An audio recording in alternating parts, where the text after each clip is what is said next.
শক্তিকে আমরা আমাদের অভ্যন্তরীণ রাজনীতিতে আবার ভারতের মতো কুক্ষিগত হতে দিতে পারি না। আপনারা জানেন গত 15 বছর ধরে বাংলাদেশ একটি ভারতের উপনিবেশে পরিণত হয়েছিল। আমরা বাংলাদেশকে আবার ভারতের উপনিবেশে পরিণত হতে দিতে পারি না।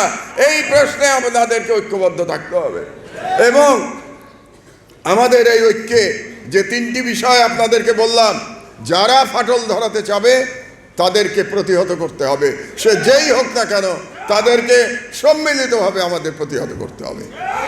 এই সরকারের সবচেয়ে বড় ভুল কি জানেন? এই সরকার একটা বিপ্লবের পরে এসেছিল, কিন্তু এই সরকার বুঝতে পারে নাই যে তারা একটা বিপ্লবের প্রোডাক্ট। এই বিষয়টি এই সরকার বুঝতে পারে নাই, যে কারণে যে কোনো বিপ্লবের পরে পৃথিবীর সব দেশে একটা শুদ্ধি অভিযান চালানো হয়, একটা পার্জিং চলে, আমলাতন্ত্রের মধ্যে পার্জিং চলে, সেনাবাহিনীতে পার্জিং চলে, পুলিশে পার্জিং চলে। কিন্তু এই সরকার দুর্ভাগ্যজনকভাবে গত 5 মাসে সেই পার্জিংটা করতে পারে নাই, শুদ্ধি অভিযান করতে পারে নাই বলে এখনো আমরা অরাজকতা দেখতে পাই, এখনো আমরা দুর্বলতা দেখতে পাই। আজকে যদি তারা সেই শুদ্ধি অভিযানটা চালাতো ক্ষমতায় এসেই, তাহলে আজকে বাংলাদেশ অনেক বেশি ঐক্যবদ্ধ থাকতো, অরাজক পরিস্থিতি তৈরি হতে পারত না। একটা ছোট এক্সাম্পল দিই।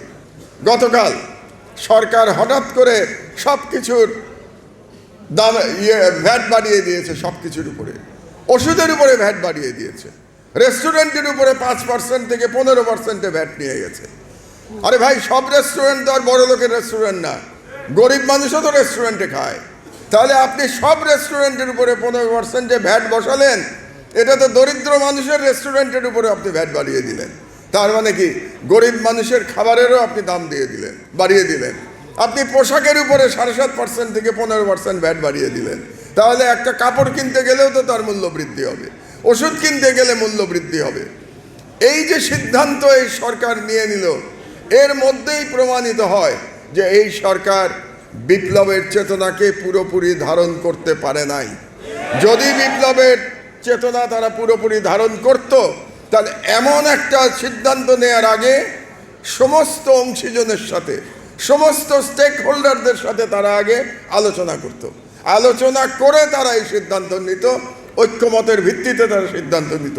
যদি সত্যি বাংলাদেশের ইকোনমির জন্যে এটা প্রয়োজন হয়ে থাকে রেভিনিউ বাড়ানো, তাহলে সবার সাথে আলোচনা করে যেখানে গরিবের কষ্ট হবে না এরকম জায়গায় তাদের ভ্যাট বাড়ানো উচিত ছিল। যেমন ধরেন, আমি রেস্টুরেন্টের কথা বলি, আমাদের দেশে সব তারকা রেস্টুরেন্ট আছে। ফ্যাসিবাদ দানব শেখ হাসিনাকে আমরা পরাজিত করতে পেরেছি, তারা ভুলে গেছে।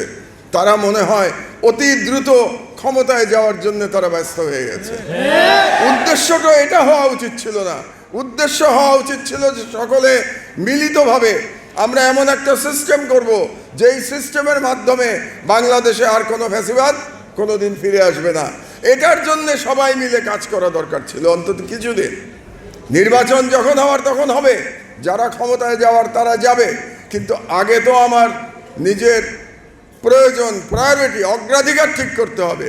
আমার অগ্রাধিকার ছিল কি? অগ্রাধিকার ছিল 1 নম্বরে যেটা বললাম, এমন একটা সিস্টেম করা যে সিস্টেমে নতুন কোনো শেখ হাসিনার জন্ম হবে না। আর 2 নম্বর, যে ভারতীয় সাম্রাজ্যবাদ বাংলাদেশের চারদিক ঘিরে আছে, সেই ভারতীয় সাম্রাজ্যবাদ যাতে আমার স্বাধীনতা আবার ছিনিয়ে নিতে না পারে, তার